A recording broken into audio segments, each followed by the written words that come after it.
दोस्तों नमस्कार। दोस्तों आज का विषय इस संबंध में है कि अगर कोई सिविल सूट पेंडिंग है, माने किसी प्रॉपर्टी पर सिविल मुकदमा विचाराधीन है, उस मुकदमे के विचाराधीन रहते वादी या प्रतिवादी ने, माने उसके जो पक्षकार हैं, उन्होंने उस सूट प्रॉपर्टी को बेच दिया है। तो ऐसी कंडीशन में जो विक्रय हुआ है, जिस व्यक्ति ने खरीदा है, क्या वो व्यक्ति अगर उस मुकदमे में पक्षकार नहीं बनाया जाता है तो वो यह कहकर के अपना काम चला लेगा कि ये बोनाफाइड हम परचेजर हैं,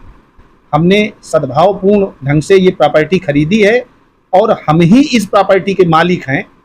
इस प्रॉपर्टी का कोर्ट के मुकदमे से कोई संबंध नहीं है, क्या ये कहकर के वो बच पाएगा? दोस्तों अक्सर जब व्यक्ति को ऐसा समझ में आता है कि कोई मकान, एग्रीकल्चरल लैंड या कोई ऐसी अचल संपत्ति जो डिस्प्यूटेड हो गई है, माने विवादित हो गई है, तो उस प्रॉपर्टी को बेचने का प्रयास करता है और उस मामले में पहले से ही कोई सिविल वाद चल रहा है। वो वादी या उसमें से कोई एक प्रतिवादी, जैसे कोई ऐसी जमीन है जिसका बंटवारे का मुकदमा सिविल न्यायालय में पेंडिंग है और उस मामले के जो पक्षकार हैं, चूंकि सभी अंशधारक हैं, उसमें सभी का कुछ ना कुछ अंश है और उनमें से कोई पक्षकार अपना अंश बेच देता है दौरान मुकदमा पेंडिंग के, तो उस स्थिति में जो नया व्यक्ति जिसको विक्रय किया है, क्या उसको पार्टी बनाना, और अगर मान लीजिए नहीं पार्टी बनाया जाता है, कोर्ट कोई आदेश कर देती है, तो क्या वो व्यक्ति यह दावा ला सकता है कि ये हम बोनाफाइड परचेजर हैं, हमने ये पार्ट इसका क्रय किया है, तो क्या उसको कोई बेनिफिट मिल सकता है? दोस्तों इस संबंध में धारा 52 ट्रांसफर ऑफ प्रॉपर्टी एक्ट देखते हैं, जिसमें लिस पेंडिस का सिद्धांत बताया गया है, माने विचाराधीन वाद का सिद्धांत। अगर कोई मामला विचाराधीन है तो जिस व्यक्ति ने अपना अंश बेच दिया है, यद्यपि अभी मामला सब जुडिस है, कोर्ट के सामने विचाराधीन है, तो जो नया व्यक्ति आएगा उसका उस मुकदमे के जजमेंट से और उसकी डिक्री से वो बाधित होगा। अगर जिस व्यक्ति ने अपना शेयर बेच दिया है, उस व्यक्ति का जो शेयर है, अगर उस शेयर को वो हासिल कर लेता है, माने मुकदमा जीत जाता है, वो शेयर होल्डर जिसने वो प्रॉपर्टी बेच दी है, तब तो उस व्यक्ति को कोई समस्या नहीं है, वो उसका मालिक हो जाएगा। और अगर किसी तरह से उस व्यक्ति का जिसने वो बिक्री कर दिया है, वो पार्टी उस मुकदमे को हार जाती है और डिक्री उसके विरुद्ध हो जाती है, तो जिस व्यक्ति ने विक्रय किया है, माने वो थर्ड पर्सन विक्रय किया नहीं, जिसने वो खरीदा है, क्रय किया है, वो व्यक्ति सिविल न्यायालय की उस डिक्री के मातहत होगा। ये धारा 52 ट्रांसफर ऑफ प्रॉपर्टी एक्ट माने संपत्ति यंत्रण अधिनियम कहता है। अब दोस्तों इसमें बात आती है कि विचाराधीन वाद है क्या, इसके क्या एलिमेंट हैं, किन किन मुकदमों को ये माना जाएगा कि विचाराधीन है। अब उदाहरण के लिए समझते हैं, जैसे किसी व्यक्ति ने कल्यूशन के थ्रू, कल्यूशन माने दुर्विसंधि के थ्रू एक मुकदमा दाखिल किया जिसमें इश्यू नोटिस भी नहीं हुआ, मुकदमा सिविल प्रकृति का है, मान लेते हैं बंटवारे का है, 4 या 5 उसमें कोई हिस्सेदार हैं, सहस्वामी हैं, अंशधारक हैं, जो भी कहे हैं, और उनमें से एक व्यक्ति ने वो लैंड किसी थर्ड पर्सन को बेच दी और अभी इश्यू नोटिस नहीं हुआ है, जानकारी में बात नहीं है उन लोगों के जो उसमें अपोजिट पार्टी हैं। मान लीजिए मिसलिनियस सूट के रूप में मुकदमा दर्ज हो गया है, कोर्ट फीस कम है या अदर कोई उसमें क्वेरी है और वो मिसलिनियस माने प्रकीर्णवाद के रूप में दर्ज है, तो क्या ऐसे मुकदमे को विचाराधीन मुकदमा माना जाएगा? दोस्तों नहीं, इस पर रूलिंग है, उसको विचाराधीन वाद नहीं माना जाएगा। विचाराधीन वाद उस समय से विचाराधीन हो जाता है जैसे ही वो कोर्ट में, न्यायालय में सिविल वाद के रूप में रजिस्टर हो जाता है और विरोधी पक्षकार माने प्रतिवादी गण को नोटिस जारी कर दिया जाता है और नोटिस उनको भेजा जाता है। उस मुकदमे का एक नंबर होता है, सिविल वाद संख्या कह सकते हैं, ओरिजिनल सूट कहते हैं, मूल वाद भी कह सकते हैं। और वो तब तक विचाराधीन माना जाएगा जब तक कि उसमें जजमेंट नहीं हो जाता और डिक्री नहीं बन जाती। डिक्री जैसे ही पारित हो जाएगी तो अधिकार निश्चित हो जाते हैं पक्षकार गण के, तो वो मुकदमा डिस्पोज माना जाता है कि अब ये मुकदमा समाप्त हो गया। फिर उस डिक्री का एग्जीक्यूशन बाकी पक्षकार करवाते हैं। अगर डिक्री किसी काउंटर क्लेम में हुई है उसी मुकदमे में, मूल वाद में, तो उसमें जो प्रतिवादी गण हैं वो उसका एग्जीक्यूशन करवाएंगे, माने निष्पादन करवाएंगे। एग्जीक्यूशन का अर्थ दोस्तों ये है कि न्यायालय ने जब आपके पक्षकार गणों के अधिकार निश्चित कर दिए तो उन अधिकारों का न्यायालय के माध्यम से ही पालन कराना। जैसे मान लेते हैं कि एक मकान में बंटवारे का वाद था, सबसे पहले प्रीलिमिनरी डिक्री बनी, प्रारंभिक डिक्री जिसको कहते हैं, उसमें अंशों का निर्धारण हो गया और अंतिम डिक्री बनने के बाद ये कंफर्म हो गया कि किसका कितना हिस्सा किस ओर रहेगा। फाइनल डिक्री बन जाती है। इसके बाद उसमें फिर इजराबाद दाखिल होगा, जो इजराबाद वहाँ मौके पर अमीन दीवानी, पुलिस या जैसे आप चाहें जो प्रोविज़न सीपीसी में दिए हैं उस माध्यम से वहाँ ले जाकर के फिजिकली तौर पर मौके पर न्यायालय के कर्मचारी या न्यायालय द्वारा भेजे गए लोग वहाँ पर मौके पर आपको उस स्टेज पर स्थापित कर देंगे जो स्टेज मुकदमे की जजमेंट में आई है और डिक्री बनी है। तो दोस्तों, जिसके पक्ष में डिक्री बनती है वो उसको एग्जीक्यूट कराने के लिए एग्जीक्यूशन दाखिल करता है। अब जब डिक्री आपके पक्ष में बन गई, आप उस जगह प्रतिस्थापित होने वाले हैं। मान लेते हैं आपके विरोधी पक्षकार ने अगर कोई लैंड बेच दी है तो जिस व्यक्ति ने वो लैंड खरीदी है वो व्यक्ति उसी स्टेटस में है जिससे उसने खरीदी थी। उसके विरोध में डिक्री होती है, उसके विरुद्ध होती है, तो जिस व्यक्ति ने उसको खरीदा था, क्रय किया था, वो व्यक्ति भी अब अनवैलिड हो गया। दोस्तों, इस संबंध में माननीय जबलपुर हाई कोर्ट ने अभी एक फैसला दिया है। अविनाश कुमार राय बनाम कुमारी छाया राय के मामले में 22 अगस्त 2022 को इसमें फर्स्ट अपील हुई थी 584/2021 में, जो फर्स्ट अपील हार जाने के बाद second appeal honourable Jabalpur high court में दाखिल होती है। उस अपील को उसका जजमेंट करते समय, उस अपील को डिस्पोज करते समय माननीय जबलपुर हाई कोर्ट ये कहता है कि जब मामला कोर्ट में विचाराधीन है उस स्थिति में अगर कोई पक्षकार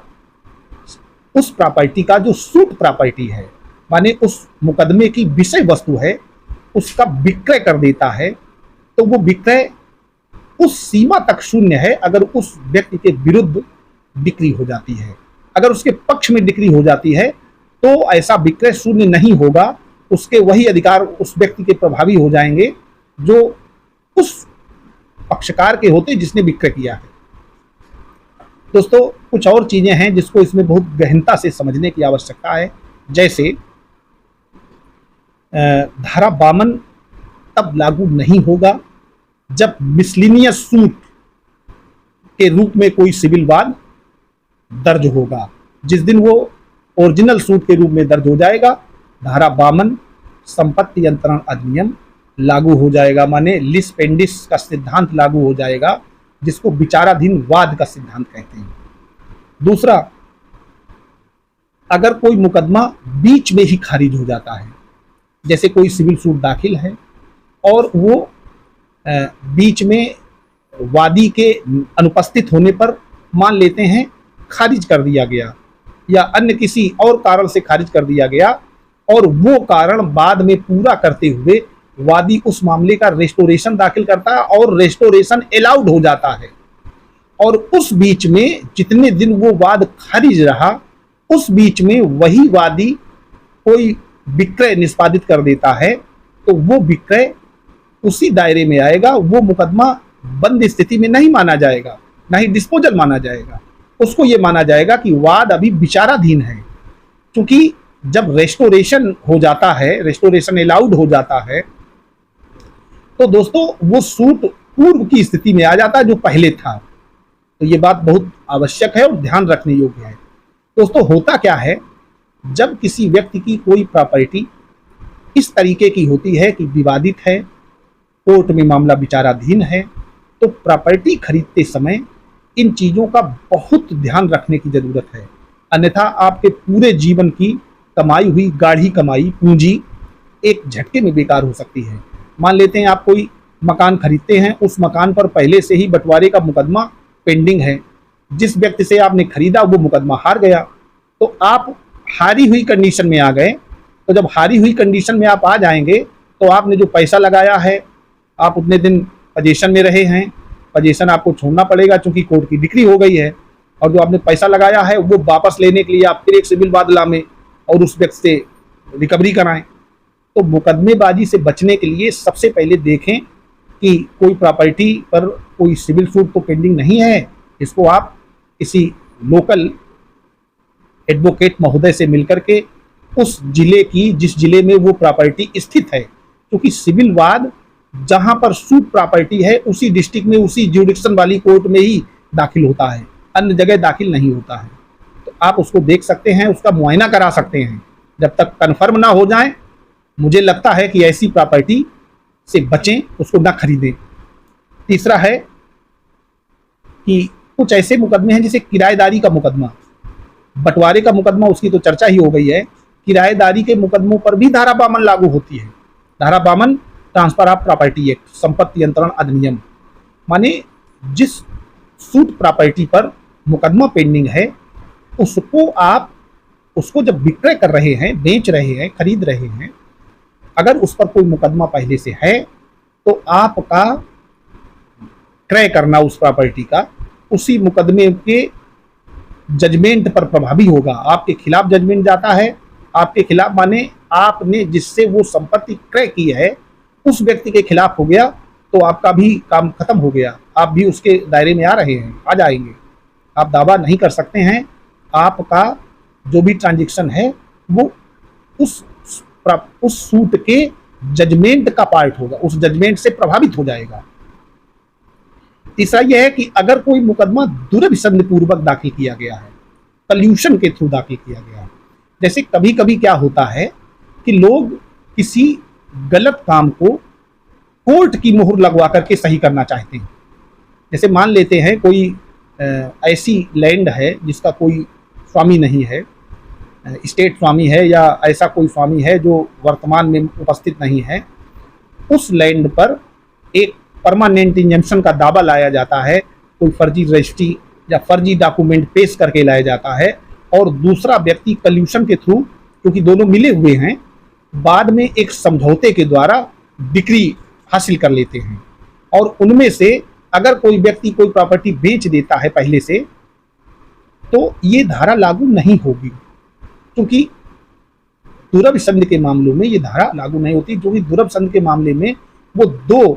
पार्टी नहीं मानी जाती, वो दोनों एक ही पार्टी होती हैं, क्योंकि वो मिले हुए हैं, लेकिन कोई गलत काम करने के लिए मिले हुए हैं, इसलिए इसमें धारा नहीं लागू होती है। अगला, अगर जो अंतरण करता है, जिसने वो जगह बेची है, विक्रय की है, वो उस मुकदमे में पक्षकार नहीं है। जैसे मान लीजिए मुकदमा तो चल रहा है, लेकिन उस मुकदमे में वो व्यक्ति पार्टी नहीं है जिस व्यक्ति ने आपको वो प्रॉपर्टी विक्रय की है, तो ये धारा लागू नहीं होगी, ना ही उस पर कोई प्रभाव पड़ेगा। खूब समझ लीजिएगा। और इस तरीके से अगर कोई ऐसा मामला है, कोई प्रॉपर्टी आप खरीदना ही चाहते हैं, तो बहुत गौर से, मेरे अनुसार मेरी राय है कि उसके मुकदमे की स्थिति का पता लगाएं। जब तक आप स्वयं में संतुष्ट ना हो जाएं, तब तक आप उसको ना खरीदें। पूरे जीवन की कमाई का मामला होता है, आदमी अपने जीवन में बहुत कमाता है तब एक मकान खरीद पाता है। आम आदमी की बात कर रहा हूँ, बाकी कोई अगर गलत काम करके पैसे इकट्ठा किए हैं उसकी बात नहीं कर रहा हूँ, वो तो 10 मकान खरीद सकता है, 20 मकान खरीद सकता है। लेकिन एक सामान्य आदमी जो सामान्य तरीके से नौकरी कर रहा है, कोई व्यापार किए है, तो उससे बचा करके रहने के लिए घर लेता है या कोई कमर्शियल प्रॉपर्टी लेता है, तो उसमें ये स्थिति पहले से ही कंफर्म कर लें कि इस मामले में कोई मुकदमा विचाराधीन तो नहीं है, और अगर विचाराधीन है तो जो व्यक्ति बेच रहा है उसका स्टेटस भी जान लें कि वो क्या उपशम मांगा है उसने और क्या उसकी स्थिति है उस मुकदमे में। जब तक क्लियर ना हो जाए,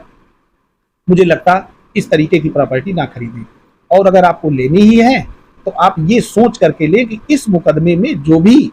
जजमेंट होगा उससे मैं प्रभावित होऊंगा, और अगर इतना समझने की, झेलने की क्षमता है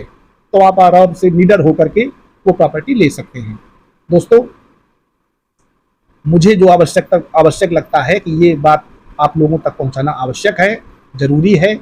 आपको एजुकेशनल माने एक प्रकार से शिक्षा मिलेगी और उसको आपके समझ में आएगा, तो मैं उसका वीडियो बना करके आप लोगों के पास पहुंचाने का प्रयास करता हूं। आपको जानकारी अच्छी लगे तो हमारे चैनल को सब्सक्राइब करिए और हमारे वीडियो को अपने दोस्तों में ज़्यादा से ज़्यादा शेयर करिए। नमस्कार।